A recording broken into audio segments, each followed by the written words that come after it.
The man behind America's greatest victory was not a celebrity general. He was not loud, dramatic, or obsessed with fame. He did not chase headlines or pose for history books. Yet without him, the war would have been lost before it even began. His name was George C. Marshall. And this is the story of how quiet discipline defeated chaos, how preparation crushed panic, and how one man changed the destiny of a nation without ever firing a single shot. This is not just a war story. This is a leadership story, a mindset story, and a lesson for anyone who wants real success in life. History celebrates heroes on battlefields, but it is shaped by minds in silence, and Marshall was one of those minds. Born in 1880 in a small town in Pennsylvania, with no powerful family, no special advantages, and no shortcuts to greatness. He was not the smartest student, not the most charismatic speaker, and not the most confident young man. But he had something more important than talent. He had discipline. From a young age, believed that effort beats brilliance when brilliance is lazy. He joined the military academy not because he wanted glory, but because he wanted structure and purpose. He struggled early, made mistakes, and learned humility fast. Instead of quitting, he doubled down on effort, learning leadership by observing people, not commanding them. He studied why men followed orders and why they broke under pressure. These lessons would later save millions of lives during World War I. Marshall served in France and saw firsthand how poor planning destroys courage. He watched brave soldiers fail because leaders were unprepared, systems were broken, and communication was weak. That experience burned a belief into him that wars are not won by bravery alone. They are won by preparation, logistics, and leadership.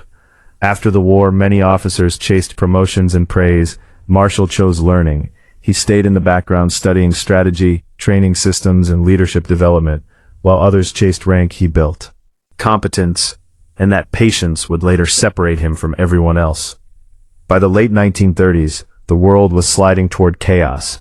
Germany was rearming, Europe was trembling, and America was dangerously unprepared.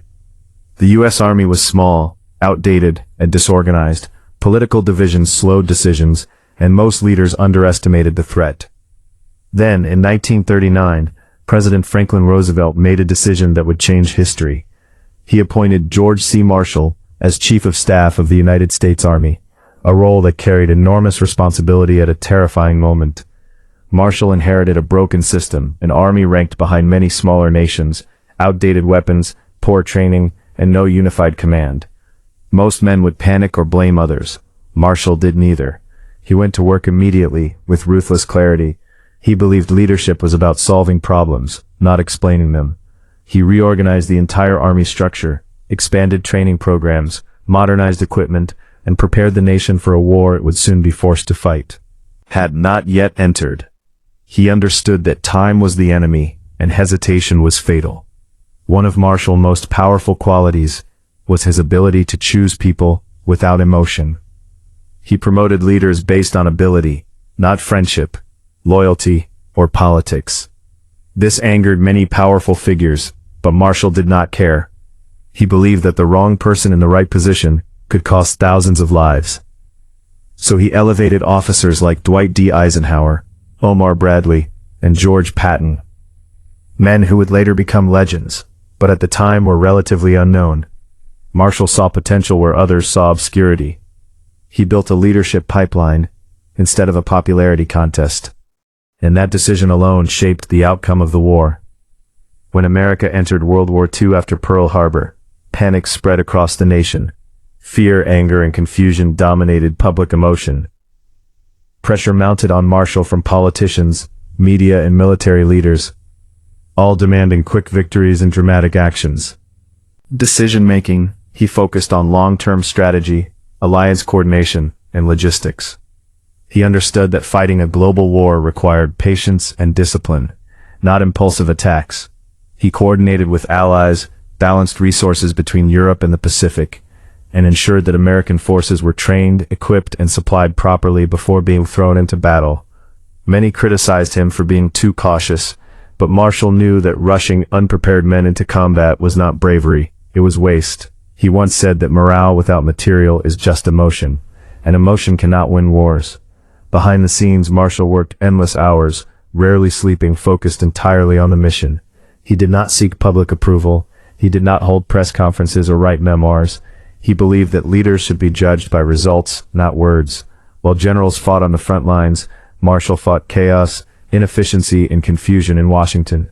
He coordinated the largest military expansion in American history, transforming millions of civilians into disciplined soldiers and doing it faster and more effectively than anyone believed possible. He created systems that moved men, weapons, food, and information across oceans under fire, something no nation had ever done at that scale. His calm under pressure became legendary. Presidents trusted him, allies respected him, and subordinates followed him because he never acted for himself. He acted for the mission. When President Roosevelt considered running for a fourth term, many advisors urged Marshall to run for office, believing he would easily win. Marshall refused. He believed that ambition had no place in his duty, and that leadership meant staying where you were most useful, even when personal gain was possible.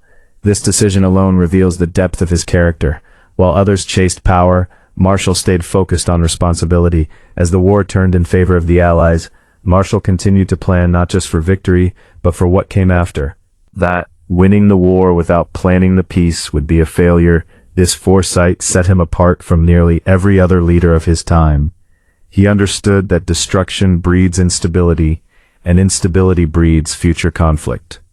His thinking extended beyond battles, beyond politics, and beyond his own lifetime, and that is where his greatest contribution was still to come. As the war moved closer to its end, George C. Marshall's focus moved beyond victory on the battlefield. He was already thinking about the day after the guns went silent. Most leaders were obsessed with defeating the enemy. Marshall was obsessed with preventing the next war. He understood something painfully simple that history had proven again and again. Humiliation creates revenge, poverty creates extremism, and chaos creates monsters. World War I had ended with punishment and pride, and it led directly to World War II. Marshall refused to let that mistake repeat. Europe was destroyed, cities were rubble, millions were starving, and governments were weak. Fear, anger, and desperation filled the continent, and in that environment, radical ideas grow fast. Many voices in America demanded punishment. They wanted Germany crushed permanently. They wanted borders redrawn and enemies humiliated. It felt emotionally satisfying, but Marshall did not lead with emotion. He led with logic and long-term vision. He believed that real victory meant stability, not revenge, peace, not pride, and rebuilding, not destruction.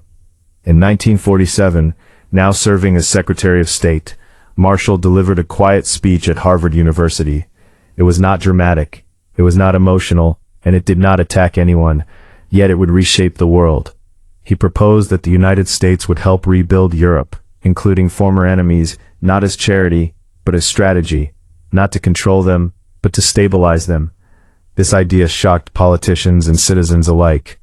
Why help those who had just fought against you? Why spend money overseas when problems existed at home? Marshall's answer was simple: because a stable world is cheaper than another war, and a rebuilt enemy is safer than a broken one. This vision became the Marshall Plan, a massive economic recovery program that rebuilt industries, restored infrastructure, stabilized currencies, and revived hope across Europe. Over 4 years, the United States invested billions, not with military force, but with trust and cooperation, and the results were historic. Economies recovered faster than expected, democracy stabilized, and extremist movements lost ground. Former enemies became allies, and global balance shifted in America's favor. Without another shot fired, Marshall did not attach his name to the plan. It was others who named it after him. He did not campaign for it, he did not boast about it, and he did not profit from it. He simply presented the facts, argued calmly, and let reason win. This approach frustrated critics who wanted drama, but it inspired trust among allies who saw that America was led by someone thinking beyond headlines. The Marshall Plan is now considered one of the greatest strategic decisions in modern history, not because it was generous, but because it was intelligent. It turned victory into lasting peace and power into partnership. Marshall leadership style remained consistent, calm, disciplined, and selfless. He avoided politics whenever possible and focused on outcomes. Even when his health declined and pressure increased, he never lost composure. He once said that a leader must be able to make hard decisions without hatred and firm decisions without anger. This emotional control allowed him to operate in environments where others collapsed under pressure. He did not see leadership as domination, but as stewardship, the responsibility to leave systems stronger than you found them. His career was not built on charisma, but on credibility. People trusted Marshall because he never lied, never exaggerated, and never played games. He spoke plainly and acted decisively when necessary. Integrity created influence greater than fear or force. After decades of service, Marshall retired quietly. He did not write a dramatic memoir. He did not tour speaking circuits, and he did not attempt to reshape history in his favor. He believed that true leaders let results speak for them. In 1953, he was awarded the Nobel Peace Prize, not for winning battles, but for preventing future wars, a rare honor for a military man, and a perfect reflection of who he was.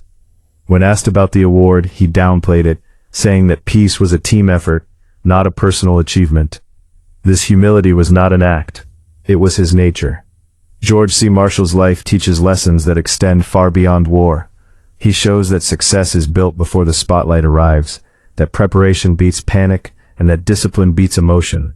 He proves that leadership is not about being seen, but about being effective, that power comes from trust, not fear, and that long-term thinking always outperforms short-term gratification. In a world obsessed with speed, visibility, and personal branding, Marshall reminds us that the strongest leaders work quietly, build patiently, and think deeply.